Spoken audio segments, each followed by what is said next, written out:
Hi guys, it comes as no surprise that Nigel Farage is a charlatan, but when he responded to a few questions by a BBC journalist, he showed his true colours. An arsonist still looking for something to burn.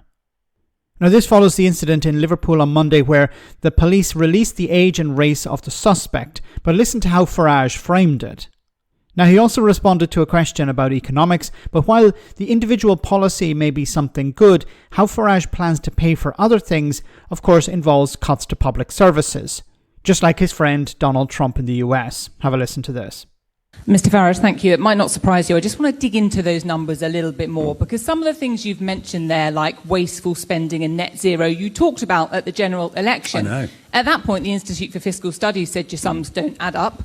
This morning, one of your own activists, Tim Montgomery, has said your sums don't add up. Isn't the reality that at this point your numbers don't add up and you are saying what you think people want to hear? And on a separate issue, in the wake of the Southport attacks, you were criticised for comments you made about the information the police had released. Given what happened in Liverpool yesterday, the police did release information about the arrested man. Was that the right approach? Well, that was the same police force. That was the same police force who were negligent at the time of the Southport attacks, utterly negligent. And what I called for was, let's know the truth. Because the vacuum that was out there on social media was being filled with all sorts of, in some cases, what turned out to be crazy conspiracy theories.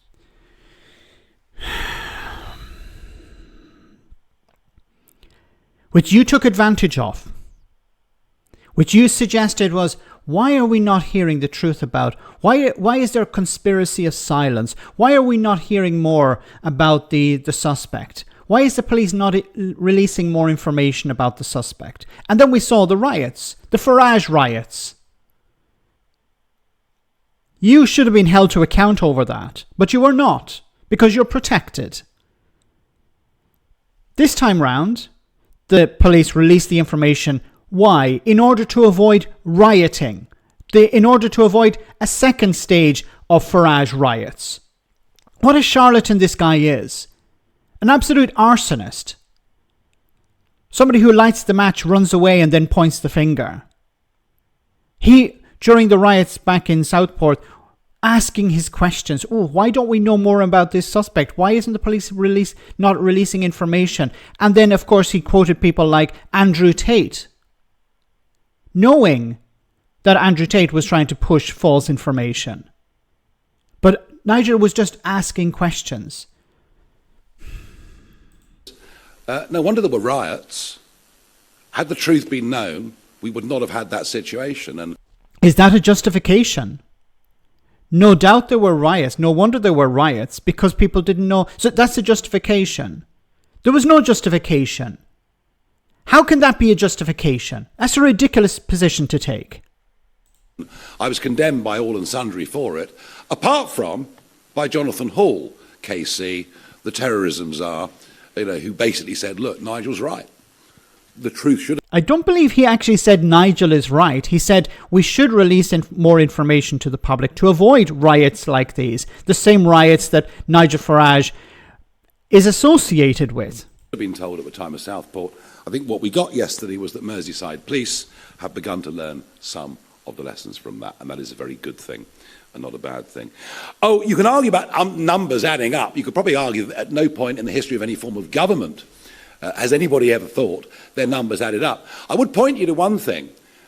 When Richard Tice and I launched the contract with the people in South Wales last year, we pointed out the cost of quantitative easing and the way the Bank of England was dealing with it, and we were laughed at by everybody. We said it was costing 25 to 30 billion pounds a year. We actually got the figures a few months ago for the cost of QE last year from the Bank of England. It was 36 billion. So what we're very good at, we're good at actually putting our finger on things and pointing out problems that nobody else has even thought of. And that's because we're not from the political mainstream. We're not part of that institutionalized set of thinking. We take a fresh approach to everything. I think what I've done today, what I've tried to do today, is to give you an idea of direction of policy, of priorities, of what we think is important, of what we think it's going to cost, and how we think we're going to pay for it. And I don't think anybody at this stage with a general election some years away, could frankly do more than that. And I believe what I presented today is credible. Okay.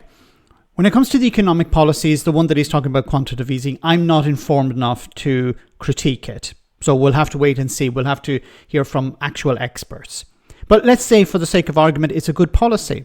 Good. That's great. But what about the other economic policies? Now, reform are about cutting taxes. Now, they're talking about cutting taxes for the poorest in society. Well, not really the poorest, people who earn less, up to 20,000. So they want to remove, that's a good idea. But then how are you going to pay for it? Where are you going to cut in order to compensate for that? This is so important. They'll say this is a massive saving for the poorest in society. Yes, you're cutting their taxes, but where are you taking the money from elsewhere? This is so important, and this is why it's important for the media to challenge Farage. You're cutting taxes here. How are you going to pay for it? Because obviously you're talking about cutting DEI and net zero and asylum costs and stuff like this. Yes, but is that a real cut? Is that something that actually can be saved on? Because when it comes to net zero, it's the future technologies we're talking about. When it comes to energy, it's about insulating people's homes. Of course, we're not hearing anything about that. When it comes to DEI, we're talking about a very small amount of money for councils. Most of their money goes on social care. We're yet to hear any policies regarding that. And asylum hotels, where they just say, what we're going to do is close them all down, put people into camps, or just send people back across the sea. Okay. Now look, Farage knows, and this is where it becomes a bit dangerous. Farage knows that he has a certain percentage of the population locked in. It's a cult, like Donald Trump. No matter what Donald Trump does, he will always maintain support with a certain percentage of the population. And Farage understands the same with reform. There are people who are angry with him over Rupert Lowe, but at the end of the day, he knows that there's a core support there that will never go away. No matter what Farage could say, let's welcome immigration, let's welcome asylum seekers, and they will still support him because it's a cult. So it doesn't matter what he says or does. But he needs to expand beyond that. And I think what he's trying to do is he's trying to put out feelers, kite flying exercises like other parties do. Let's see how this policy flies. Let's see what the reaction is. Is it positive? Is it negative? And then we can run with it. For example, when it comes to cutting the two-child benefit cap, scrapping the two-child benefit cap, Farage doesn't care about poor people. He doesn't care about people on universal credit. He's just testing the waters, seeing what the reaction will be. And he knows that it's divisive within the Labour Party, and he's trying to take advantage of that. Once again, he doesn't care about the people he's pandering to or he's putting these policies out to. He wants to see what the reaction is. And he may be able to win over a bit of support from Labour, but his goal, of course, has to be the Conservatives. Because Labour are losing support more to the Liberal Democrats and the Greens than to Reform. So while in the media it seems the target is the Labour Party, I think at the end of the day, Farage's target is the Conservatives, because that's where he's taking votes away from more. That's why he's talking more about immigration, talking more about net zero, talking more about DEI, talking about asylum seekers and immigration. So that's his core. But as I said, there's a core base within Reform that will vote for Farage no matter what. And that frees up Farage to talk about other issues.